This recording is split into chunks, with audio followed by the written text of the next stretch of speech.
There are secrets that scream to be discovered, and there are secrets that rot quietly, hidden not because they are clever, but because no one wants to look too closely at what they might destroy. Claire Whitmore's secret lived in the space between her husband's indifference and her own unspoken loneliness. Claire learned to recognize the sound of Jonathan's car long before she saw it. Every evening at precisely 6:42 p.m., the low hum of the engine would roll into the driveway like a rehearsed cue. She would glance at the clock, wipe her hands on a dish towel, and prepare her face, not for joy, but for composure. Marriage, she had discovered, was less about passion and more about managing expressions. Their house in Westchester sat on a quiet tree-lined street where nothing ever seemed to happen. Neighbors waved. Lawns were trimmed with surgical precision. On social media, Claire's life looked enviable. Curated photos of family dinners, holiday trips, smiling children framed by white porch columns. The comments were always the same. So blessed, beautiful family, living the dream. She sometimes wondered who they were talking about. Jonathan entered the house without ceremony, loosening his tie as he walked straight toward the kitchen island. He kissed her cheek, brief, absent-minded, and immediately checked his phone. "Dinner smells good," he said, not looking at her. "Thanks," Claire replied, though she hadn't cooked. It was takeout again, hidden carefully in serving bowls so the children wouldn't notice. At the table, their daughter Lily chattered about school while their son Noah picked at his food. Jonathan nodded occasionally, eyes drifting back to his phone. Claire watched him the way one watches a familiar movie, knowing every beat, every silence. When had it started to feel like this? She couldn't pinpoint the moment. There was no single betrayal, no dramatic shift, just years of postponing conversations, of assuming tomorrow would be different. Later that night, after the children were asleep, Claire stood in front of the bathroom mirror and studied herself. 37, fine lines at the corners of her eyes. A woman who had once dreamed of writing novels, now measuring her days in grocery lists and school pickups. Jonathan was already in bed, laptop open, the glow of the screen casting shadows across his face. "Are you coming?" he asked, not unkindly. "In a minute." She turned off the light and lay beside him, careful not to touch. The distance between their bodies felt wider than the bed itself. Her phone buzzed softly on the nightstand. A message. "Ethan, I kept thinking about what you said today. You deserve to be heard." Claire closed her eyes. She told herself she wouldn't reply. She told herself a lot of things. After a long moment, she picked up the phone anyway. The community library renovation was supposed to be a distraction. Something practical, contained, harmless. Claire volunteered because it fit neatly into the version of herself she presented to the world. Engaged mother, supportive wife, woman who gave back. It required meetings during school hours, a few emails, polite discussions about budgets and shelving. It did not require Ethan Ross. He arrived late to the first planning session, rain still clinging to the shoulders of his coat, hair damp and curling slightly at the edges.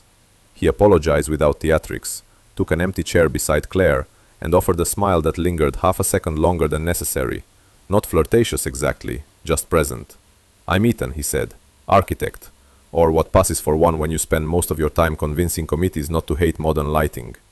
Claire laughed before she meant to. It surprised her, the sound, too light, too easy. "I'm Claire," she said. "I mostly convince people that children deserve books that aren't falling apart." From that moment on, the meetings shifted. Not dramatically, not in any way that could be documented in minutes or emails, but something loosened. Ethan listened differently. When Claire spoke, he looked at her, not at his notes, not at the table, but at her face, as if what she was saying required his full attention. After the meeting, as chairs scraped back and volunteers filtered out, Ethan lingered. "You mentioned earlier," he said carefully, "that the reading room felt closed in. I've been thinking about that. What if we opened up the east wall? More light, less institutional." Claire blinked. "You remembered that?" He shrugged. It stuck. No one had said that to her in a long time. They began exchanging emails about the project. At first, they were professional. Attachments, bullet points, schedules. Then came the asides. A joke about the ancient coffee machine in the library basement. A shared irritation over zoning regulations. Ethan had a way of framing frustrations with humor, of making inconvenience feel temporary. Claire found herself checking her inbox more often than necessary. One afternoon, they stayed late to review updated floor plans. The library was quiet, the kind of quiet that felt deliberate. Outside, dusk pressed against the tall windows. You ever notice, Ethan said, spreading the blueprints across the table, how places like this carry other people's memories? You can almost feel it. Claire considered that. Sometimes I think that's why I like it here. It feels layered. He looked at her then, something thoughtful crossing his face. You don't seem like someone who's satisfied with one layer. The comment landed softly, but it stayed. They talked, not about spouses, not about boundaries, but about who they had been before life narrowed. Ethan told her about leaving a prestigious firm because he was tired of designing spaces that looked impressive and felt empty. Claire surprised herself by admitting she used to write, once upon a time, before practicality edged out ambition. Do you miss it? He asked. Every day, she said, without hesitation. That night, lying beside Jonathan's turned back, Claire replayed the conversation in her mind. Not the words exactly, but the feeling of being seen without being evaluated. No advice, no fixing, just attention. Her phone buzzed. Ethan. Random thought, if you ever want to write again, libraries are good places to start. She stared at the screen longer than she should have. The line hadn't been crossed yet. She knew that. There was no secret meeting, no touch that couldn't be explained. But something had shifted all the same. A hairline fracture, invisible unless you knew where to look. Over the following weeks, their exchanges multiplied. Sometimes it was work-related. Sometimes it wasn't. Ethan, what's the one book you wish you could read again for the first time? Claire, that's cruel. Probably something by Didion. Ethan, makes sense. She writes like she's telling the truth even when it hurts. Claire began deleting messages not because they were inappropriate, but because she didn't want to explain why she was smiling at her phone. At home, Jonathan remained the same, present in body, absent in everything else. When she mentioned the library project, he nodded, distracted. That's great, he said, just don't overload yourself. She wondered when concern had started sounding like dismissal. The first moment that truly unsettled her happened on a Wednesday afternoon. The library's power flickered out during a storm, plunging the room into dim grey light. Volunteers packed up early, but Claire and Ethan stayed, finishing a conversation that had drifted far from architecture. I think people underestimate how lonely you can be, Ethan said quietly, even when you're surrounded. Claire felt the truth of it in her chest. Yes, she said. They assume proximity equals connection.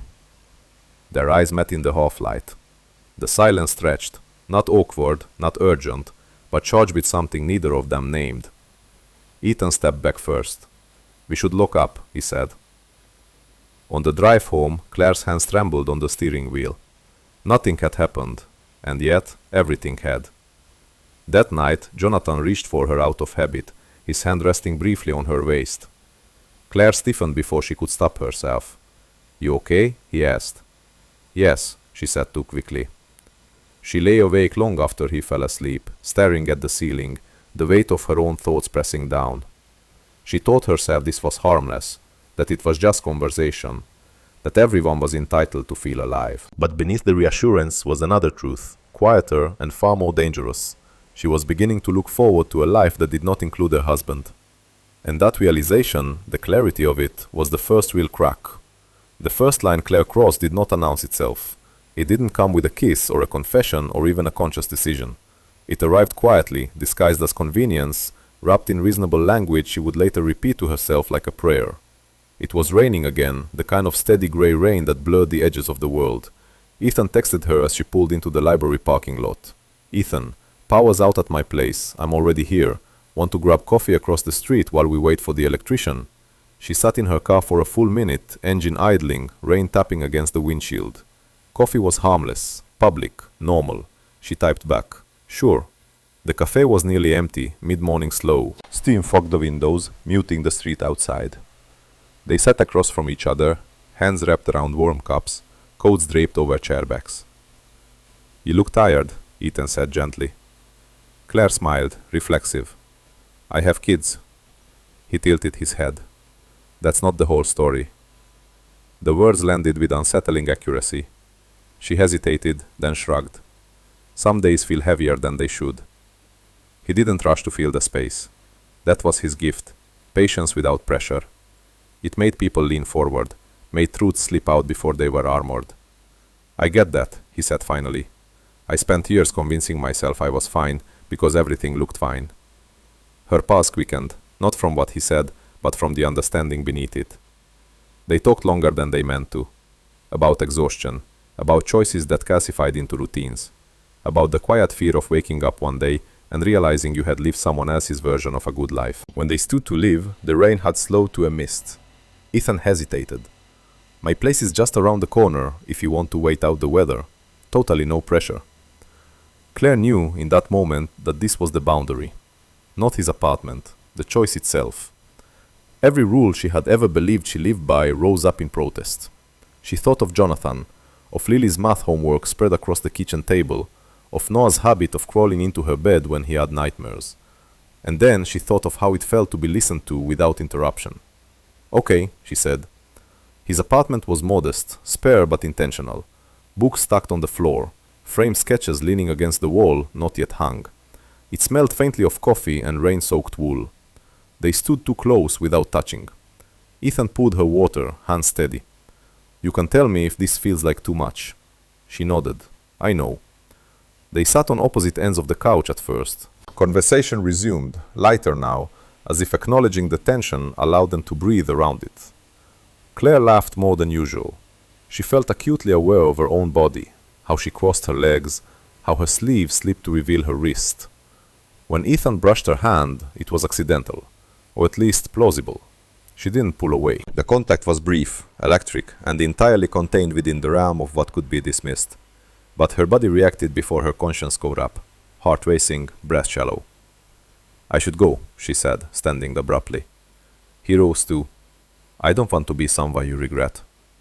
The sincerity in his voice unraveled her more than any boldness could have. I don't know what I want, she admitted. The truth tasted unfamiliar on her tongue. He stepped closer, stopping just short of touching her again. Then we don't have to decide anything. The kiss, when it happened, was quiet. No urgency, no hunger. Just lips meeting, tentative at first, as if testing whether the world would collapse if they continued. It didn't. Claire pulled back first, a sharp inhale breaking the moment. Her hands trembled. I can't, she whispered. I shouldn't. Ethan nodded, eyes dark but respectful. Okay. She left moments later, heart pounding, skin buzzing as if she had stepped too close to a live wire. In the car, guilt washed over her in waves.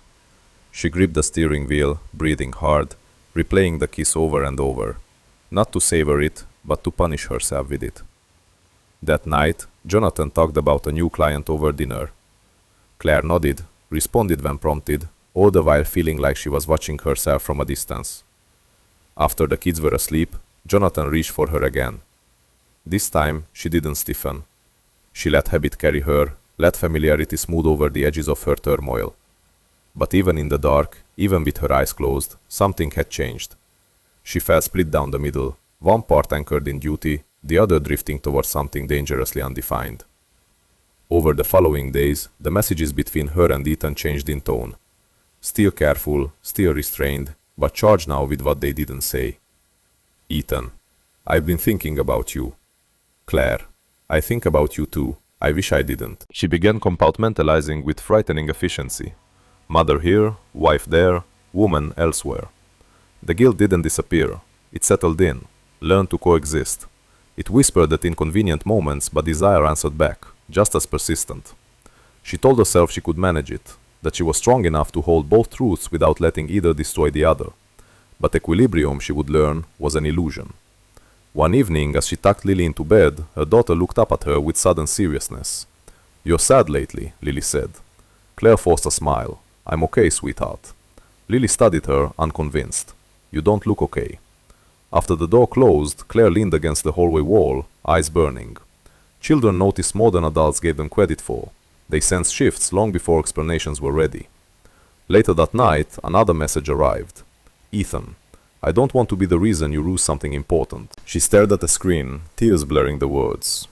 Claire, I don't know how to stop. The admission scared her more than anything else so far, because somewhere between restraint and surrender, she had crossed into a place where guilt and desire no longer canceled each other out. They fueled each other instead, and the line she had once believed unmovable was already far behind her. Claire became good at lying the way some people become good at driving, through repetition, through necessity, through the quiet erosion of fear. The lies were rarely grand. They didn't need to be. They lived in the margins of the day, tucked between carpools and conference calls, folded into sentences that sounded like truth because they were adjacent to it. I'm staying late at the library. We're short a volunteer this week. It's just a meeting. Jonathan accepted these explanations without question. That, more than anything, unsettled her. His trust felt less like faith and more like neglect, an assumption that nothing in his life could possibly be shifting without his notice. Motherhood required precision. Claire packed lunches with practiced efficiency, signed permission slips, remembered spirit days. She kissed scraped knees and listened to stories that looped and wandered. In those moments, she was present, almost fiercely so, as if attention could compensate for everything she withheld elsewhere. The secrecy demanded its own discipline. She silenced her phone during dinner, changed Ethan's name in her contacts to something forgettable, learned to delete messages not immediately but sporadically, so the absence wouldn't look deliberate if Jonathan ever scrolled too far. Ethan never pushed. That was the dangerous part. They met in borrowed spaces, quiet corners of the library, long walks through a nearby park under the pretense of discussing renovations, a diner off the highway where no one knew her name. The affair unfolded slowly, deliberately, as if both of them understood that haste would shatter the fragile justification they relied on. When they finally crossed from implication into certainty, it happened without spectacle. No declarations, no urgency, just a door closing, a moment of hesitation, and then the irreversible knowledge that what they were doing could no longer be framed as confusion. Afterward, Claire sat in Ethan's car, staring out the windshield as if bracing for impact. "I didn't plan this," she said, her voice flat. "I know," he replied. That was the refrain. I know. It functioned like absolution, though neither of them had the authority to grant it. At home, the cracks began to show in ways Claire hadn't anticipated. She forgot things, small things at first. A snack Noah liked, the name of Lily's teacher's assistant. Jonathan noticed once, frowning slightly. "You okay?" he asked. "You seem distracted." "I'm just tired," she said, and hated how easily it came out. Sleep became elusive. Her mind replayed conversations, rehearsed explanations that might never be needed, imagined confrontations she both feared and, in some dark corner, anticipated. Guilt didn't announce itself dramatically. It seeped in, dull and constant, like a low-grade fever. She became sharper with the children, less patient. When Lily spilled juice on the rug, Claire snapped before she could stop herself. The look on her daughter's face, confused, wounded, lingered long after the mess was cleaned. "I'm sorry," Claire said, kneeling to pull Lily into a hug. "Mommy didn't mean that." Lily nodded, accepting the apology with the uncritical grace of a child, but something in Claire tightened. Forgiveness, she realized, was easy when the offense was visible, harder when it was hidden. Jonathan, for his part, retreated further into work. Late nights multiplied. Weekend calls interrupted breakfasts. The distance between them grew, but it no longer felt accidental. Sometimes, lying beside him in the dark, Claire studied the familiar planes of his face and felt a surprising ache. Not desire, memory. She remembered the man who used to ask her questions that had nothing to do with logistics, the version of herself who had once felt chosen. Ethan saw that version now. He noticed when her voice shifted, when her smile faltered. He remembered details Jonathan had long since forgotten. "You don't have to carry everything alone," he told her once, tracing the edge of her hand with his thumb. The tenderness made her chest tighten. She wanted to believe that care could exist without consequence, that love, if that was what this was, could be contained. But the cost announced itself in subtler ways. She began avoiding mirrors, skipped calls from friends, let invitations lapse unanswered. The life she was living required so much maintenance that there was little room left for anyone else. One afternoon, Jonathan came home early. Claire was standing at the kitchen counter, phone in hand, Ethan's name blowing on the screen. For a split second, the world narrowed to a single suspended moment. Jonathan didn't see it. He was too busy loosening his tie, talking about a meeting that had been cancelled. She slid the phone into her pocket, heart hammering. That night, after the children were asleep, Jonathan poured himself a drink and leaned against the counter. "Do you ever feel like we're parallel?" he asked suddenly. "Like we're moving in the same direction but not really together?" The question caught her off guard. "What do you mean?" He shrugged, uncomfortable. "I don't know, sometimes it feels like you're somewhere else." The honesty in his voice was almost worse than accusation. "I'm here," she said. It was the most complicated lie yet. Later, alone in the bathroom, Claire stared at her reflection. She looked the same, no visible marks, no evidence of fracture. But beneath the surface, she felt divided into versions of herself that no longer aligned. Ethan texted as if on cue. "Ethan, are you okay? You've been quiet." She typed, erased, typed again. "Claire, I'm managing." The word felt inadequate. Management implied control, and control was slipping through her fingers. The affair had not simplified her life the way she had secretly hoped it might. It had multiplied it, layers upon layers of obligation, fear, and longing, all demanding attention. She was living in the space between who she was and who she appeared to be, and maintaining that distance was beginning to cost more than she had ever imagined. Jonathan didn't suspect Claire the way men did in movies. There was no sudden obsession, no checking her phone, no interrogations masked as jokes. If anything, his awareness arrived as a kind of hollowness, an absence that pressed in on him from all sides without ever showing its face. It began with silence. Not the comfortable kind that came from years of shared routines, but a newer, sharper quiet. Claire still answered questions, still nodded at the right moments, still laughed when the children said something clever, but she no longer lingered. Conversations ended before they settled. Her mind seemed to step out of rooms before her body followed. Jonathan noticed because he was, for the first time in years, paying attention. He couldn't say what triggered it. Maybe it was the way she no longer complained about his late nights, or how she stopped asking about his work altogether. Disengagement, he realized, was louder than anger. One evening after dinner, he watched her load the dishwasher with almost surgical focus. "You don't have to do that now," he said. "I can take care of it." "I know," she replied. "I want to." But the words didn't reach her eyes. Later in bed, Jonathan lay awake beside her, cataloging the small shifts. She turned away more often now. Not dramatically, just enough to register. Her phone never left her side, though she was careful not to be obvious about it. He didn't need proof to feel the distance. Proof was for people who still believed answers would fix things. At work, he found himself distracted. During meetings, his thoughts drifted to the shape of their kitchen at night, the way Claire stood at the counter, as if bracing herself against something unseen. He remembered the time when he had known her rhythms intimately, how she hummed when she was content, how she folded inward when she was overwhelmed. Somewhere along the way, he had stopped noticing. Or worse, noticed and chosen not to ask. Jonathan wasn't blameless, he knew that, but uncertainty gnawed at him all the same. He began to watch, not with suspicion, but with curiosity edged by dread. He noticed how she flinched when the phone rang unexpectedly, how she smiled at messages she didn't share, how she grew defensive over mundane questions. "Who are you texting?" he asked once casually. "Just a library group," she said too quickly. Then, after a beat, "Why?" "No reason." But the question lingered between them, unanswered. The children sensed it too. Noah grew quieter at dinner. Lily asked questions that circled the truth without landing on it. "Are you and Dad mad at each other?" she asked one afternoon, coloring book spread across the table. Claire froze. Jonathan looked up from his laptop. "No," Claire said immediately. "Of course not." Jonathan hesitated. "We're just busy, sweetheart." Lily nodded, unconvinced. Children were excellent judges of tone. They heard what adults tried to bury.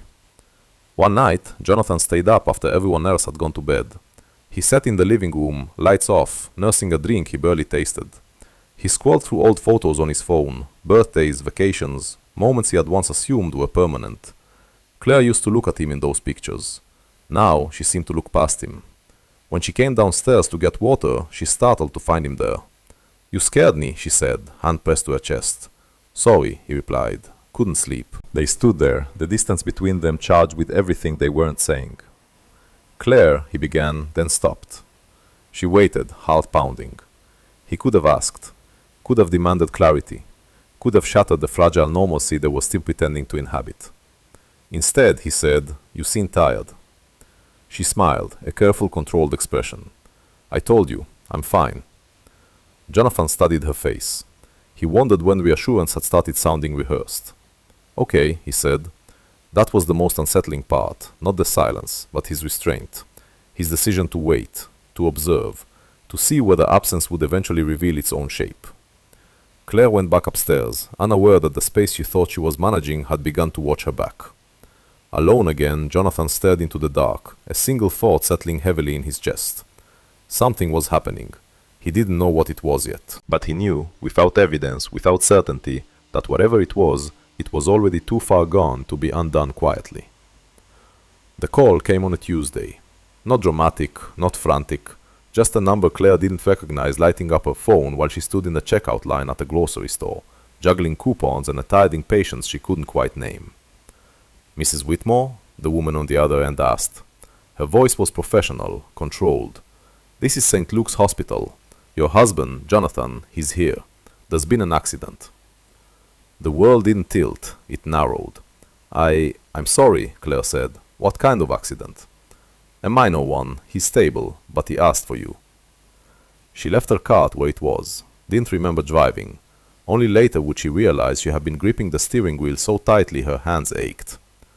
At the hospital, fluorescent lights hummed overhead, indifferent. Jonathan was sitting upright in a bed, arm in a sling, a shallow cut along his temple. He looked smaller somehow, stripped of context, mortal. "You're okay," Claire said, breathless. Relief flooded her so suddenly it made her dizzy. "I'm fine," he replied, "just stupid. Slipped in the parking garage." She laughed once, sharply, then pressed her hand to her mouth. "God, you scared me." He watched her carefully. "I called twice." Her chest tightened. "I didn't hear it." He didn't respond right away, just nodded. The doctor came and went. Paperwork was signed. The crisis, such as it was, resolved itself with disappointing efficiency. And yet, something in the room had shifted, as if the incident had loosened a thread that had been holding everything together. On the drive home, silence stretched between them. Claire kept glancing at Jonathan, the bruise already darkening at his temple. "I'm sorry I wasn't here sooner," she said finally. Jonathan's jaw tightened. "I know." That night, after the children were asleep, he asked her to sit with him at the kitchen table. The tone was calm, measured. That terrified her. "I don't want to fight," he said. "I just want you to be honest with me." Her pulse thudded in her ears. "About what?" He leaned forward, forearms on the table. "About where you go when you leave this house.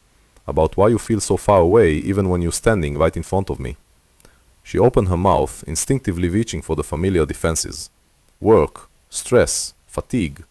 But something about the hospital, about how easily everything could have ended without resolution, had cracked her resolve. "I didn't mean for this to happen," she said softly. Jonathan went still. "This," he repeated. The words settled heavily between them. She looked down at her hands, at the faint tremor she could no longer control. "I didn't plan it. I didn't wake up one day and decide to ruin our family." His voice, when it came, was quiet. "Is there someone else?" She closed her eyes. "Yes." The truth landed without drama. No raised voices, no slammed doors. Just a deep, audible inhale from a man absorbing the collapse of something he had trusted implicitly. "How long?" he asked. "A few months." "Do you love him?" The question sliced cleanly through her. "I don't know," she said, and hated herself for the honesty. "I care about him." Jonathan nodded slowly, as if cataloging damage. "Did you ever plan to tell me?" "No." The admission felt like a final blow. He stood, turning away, bracing himself against the counter. For a moment, Claire thought he might break something. Instead, he laughed, a short, humorless sound.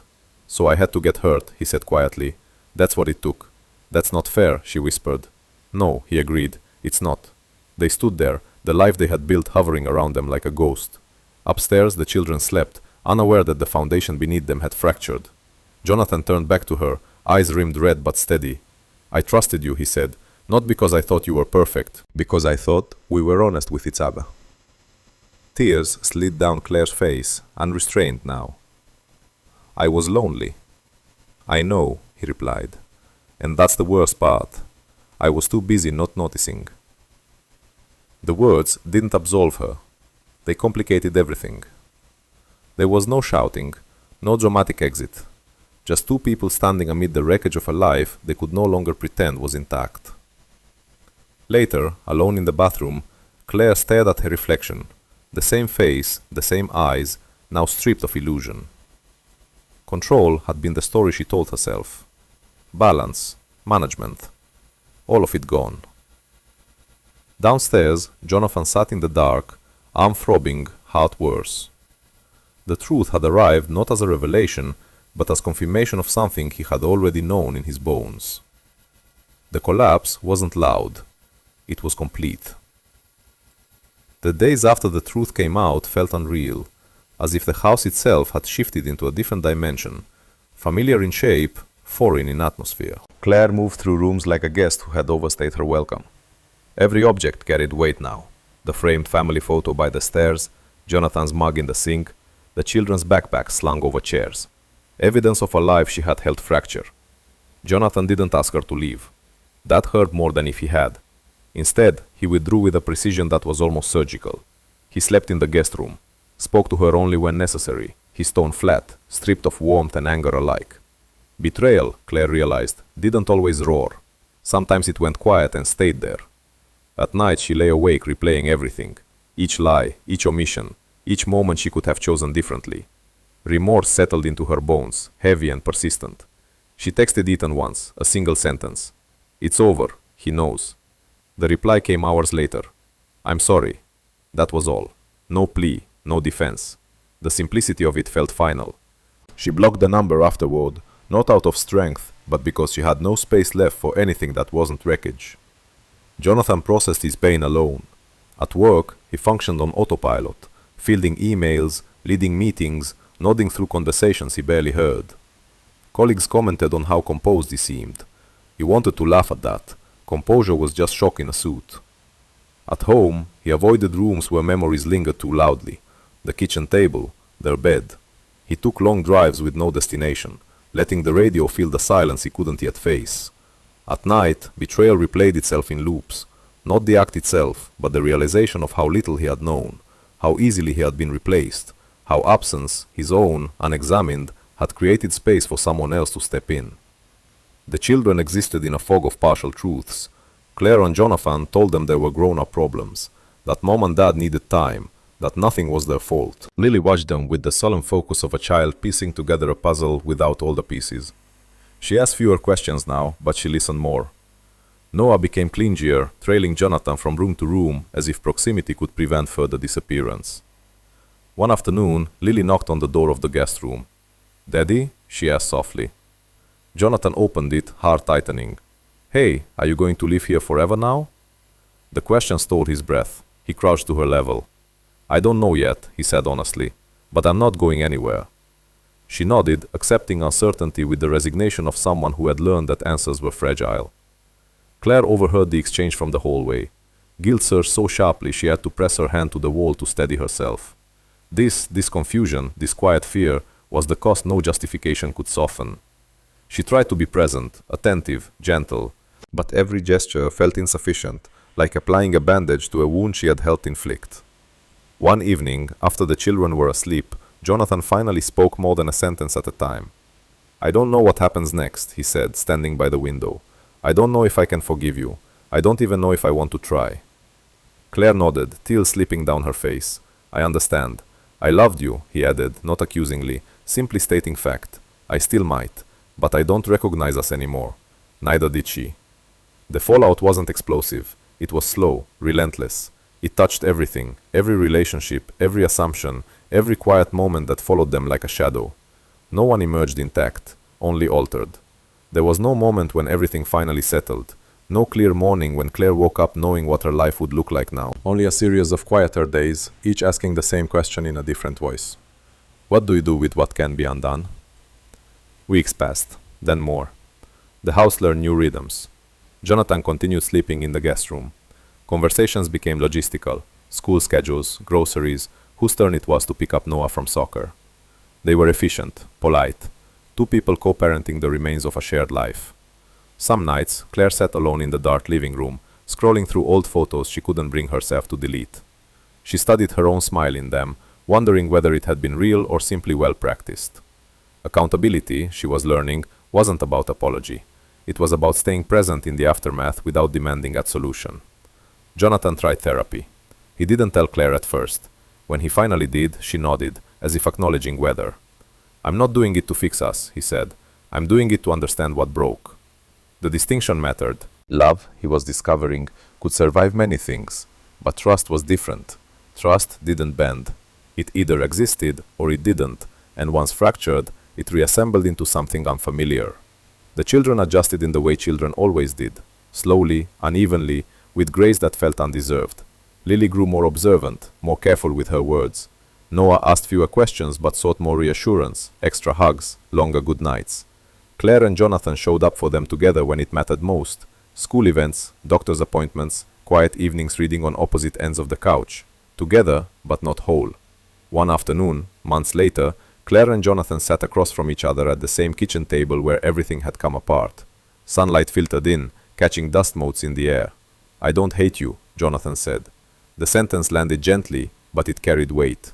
"I don't deserve hate," Claire replied, "but I don't deserve forgiveness either." He studied her face, as if searching for something he might recognize. "I don't know what forgiveness looks like yet," he said, "or if I'll ever get there." She nodded. "I won't ask you to." That too was part of reckoning, accepting that love, if it remained, would have to exist without guarantees. They talked about separation, about the children, about money, about the future spoken in tentative, conditional language. Nothing was decided, everything was acknowledged.